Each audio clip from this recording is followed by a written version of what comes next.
lot of promoters, they have great ideas, but they may not have the backing or the staff to make it happen.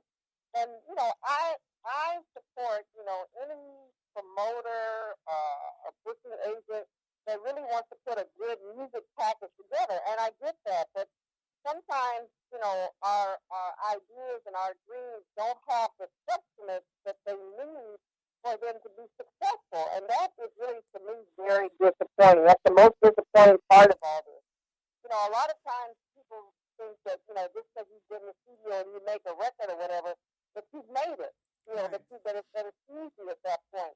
But there's a lot more that goes on to it from that. And, I really would hope that, there's a lot better planning on all levels of the entertainment business to where, we can all be successful, not just one person trying to make, $5 more than the next, but to have a solid foundation, a solid plan, checks and balances, making sure this is done, that's done, this person gets paid, that person gets paid. So, I mean, there's a lot of promoters that are out there, and they'll pay for the venue, and then it's like, oh, that's like, now I got to pay for the artist. So you should have that money in the forefront, not right. in the back end. Yeah, that ain't the last thing, that's for sure. But that to me is probably the most disappointing, is that it's not brain surgery. It's just a checks and balances. You need this for this to happen, for that to happen, for this to happen. So that seems to be the biggest hurdle that I have kind of seen in the past few years. Mm-hmm. Yeah, I think one of the hurdles as well that a lot of people don't understand, and you have to excuse me, I'm dealing with sinuses here because the weather goes from Hawaii to, the Alaska right now. But I know it's crazy. But I think just to share with you, one of the hurdles I feel is when an artist has their family and friends supporting them. They're great, they're great, they're great. Not everybody knows who they are. So you have to be able to step up, have that artist get exposure. And that exposure doesn't happen overnight. It's not a one time wonder, as the old saying goes. Um, so that takes time to do for people to know, and people definitely know who Klamaxx is. And it wasn't like when y'all just started.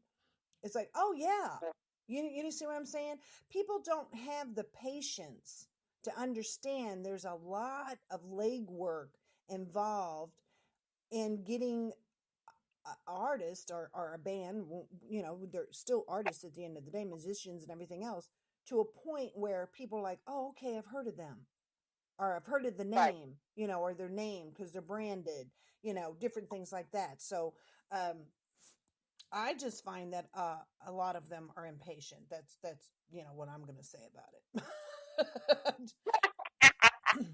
Yeah. Yeah, because it does take, excuse me, it does take time to get them where they want to be, and Yeah. just like anyone else, you want them to be there like yesterday, but sometimes, some artists you got to put a little extra work in, some maybe not so much, it just depends. A lot of it has to do Yeah. with personality.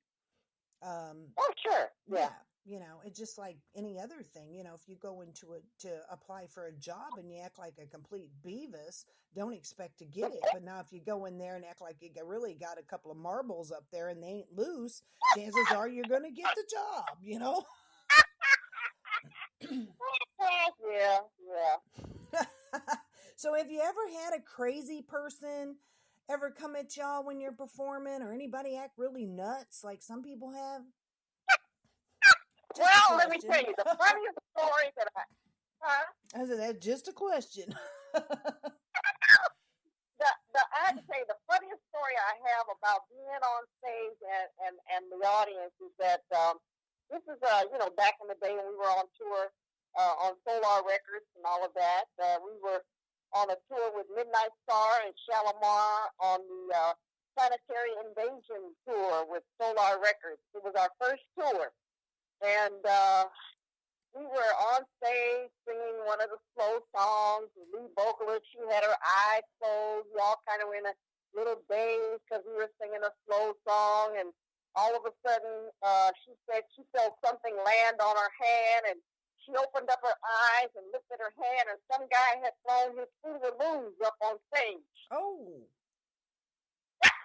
Whoa. Was that when you already had that name, Klamaxx?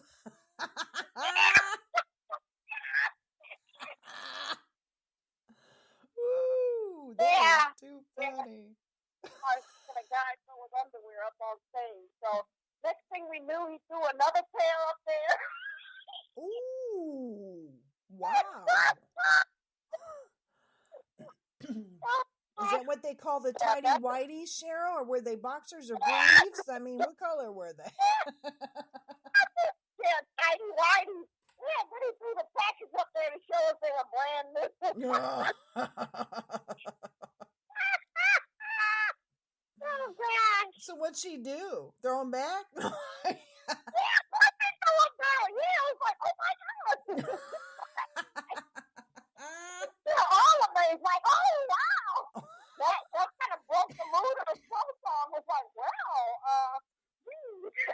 Right. Woo. Well, he wasn't to really get slow with this song now. That was the whole point of throwing them up there. He's showing the love.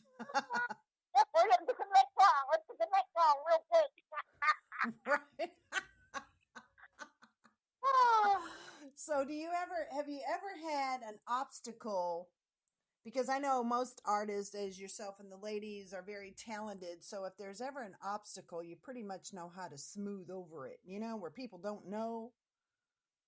Yeah. Have you ever had a real situation like that? No. I mean, I really have to say the fans are really pretty much respectable. There's never really been a situation where we've had to call security or anything like that. If anything, they're so excited when we get off stage. They try to, set us at the dressing room so they can get an autograph or a picture. Now that we have phones to take pictures, people are taking pictures all over the place. But, I really can't think of any situation where it, was really uncomfortable or where we had to call security or anything. I think really that the audience, they're just excited. They're excited to see you. They're excited to hear the music. And it's really all about that. Nice. Kind of say you need to kind of back up, or I need to go over here, or, I can't, I don't have any more time that I can really spend here. They're pretty respectable when they understand that there's a lot going on. And you as the artist and as the star, there are many people that you have to interact with. And, they may not necessarily have that time to, to spend with you backstage, or the other way around. You don't necessarily have a lot of time with them one-on-one. But, now with the internet and email and everything, there's always a way to reconnect with your art, your star, your favorite star, your favorite artist. It's really on the artist to be able to interact with the fans and stuff like that. I mean, I have no problem with when, one of the fans sends me an email or something, or Facebooks me. I don't have a problem communicating with them because they're really responsible for me being able to, make a living with my passion. Right. But I have to say that the audience, the fans, they're really great. They're really great. Yeah, that's awesome. Have y'all ever had has there ever been a situation where you're all performing and there's a mistake, or a mic goes out, or guitar's not working, or something? Have you ever had a situation like that? And yeah, there's always some technical something that may or may not happen. It doesn't happen as often, or how do I say that? It's less likely for it to happen when we have a technical difficulty, because a lot of people don't realize that there's so much preparation. There's so much pre-production, as they call it. You have your sound check, you have your, what they call your load in, and all of that. They're really checking to make sure everything works. But there are sometimes where, there are technical difficulties. Somebody could, trip over something or unplug something. But, with Klamaxx, with us, we're so well rehearsed that if something happens technical, we kind of know how to, play over it or keep going without it really being noticeable. I can't think of any particular time where it just totally made. Well, no, let me think. There was one time. Uh-oh. when I was But I was going to say, I can't think of any time where something happened and it made us stop the show. But actually, one time, we were, oh gosh, I think we were playing in some city in California, and we started playing the music, and it sounded good to us because we have a different sound system on stage than what the audience hears. So our what they call our monitor system, which is the sound system that we hear on stage, it was working fine. We started the show, we started the song, but what we didn't know was that the audience couldn't hear anything because what they call the house sound or the PA system for the venue itself had gone down, and we didn't know. And so finally somebody had to come on stage and say, wait, you have to wait because we have a technical difficulty, but we didn't know. Right. So the audience was really understanding, and we were able to start up again, just start the exact same thing. And they understood, and they really appreciated that we were, just roll with the punch as opposed to getting upset about it. Oh yeah.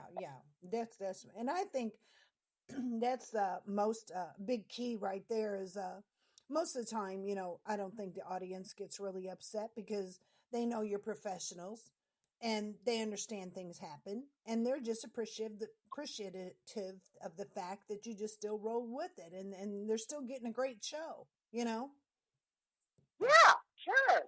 Yeah. I mean, we're all there to have fun, and that's what it's all about. Mm-hmm. Oh, yeah. Enjoy yourself for sure.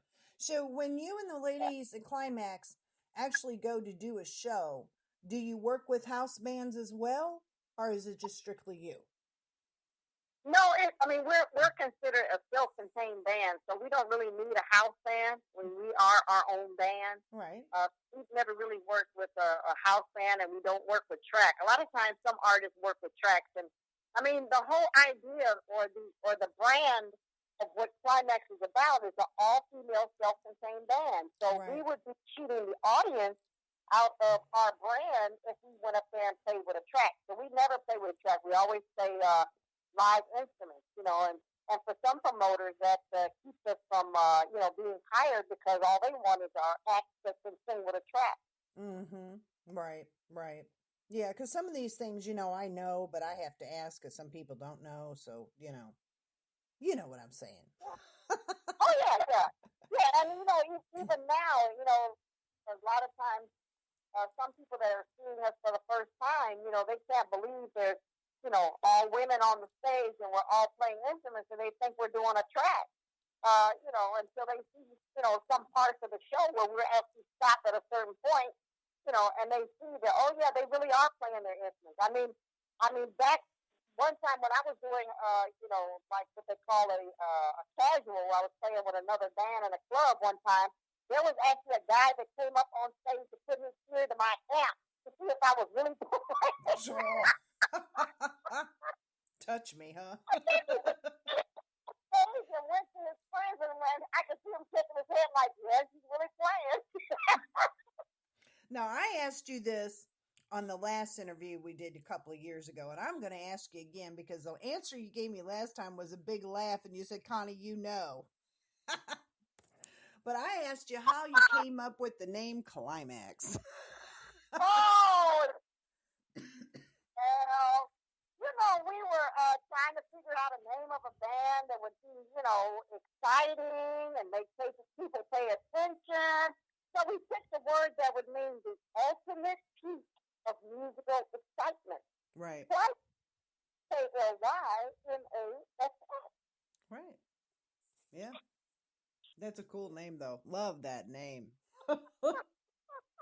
That name has a lot of clout. Ooh-wee. So, Miss Cheryl, in your normal everyday life, what do you do? Oh my gosh. Well, a lot of my time does take up for, Klamaxx business and stuff. But like I said, I like to go to the beach. I like to go, in California, you can go to the mountains in the snow and then go to the beach, and in the same day. Right. So from one extreme to the other. I like to try different restaurants and different types of foods. I used to like to go camping, but now it's a lot of work. So. Ain't that the truth? You're worn out before you get there. I know. And you ain't got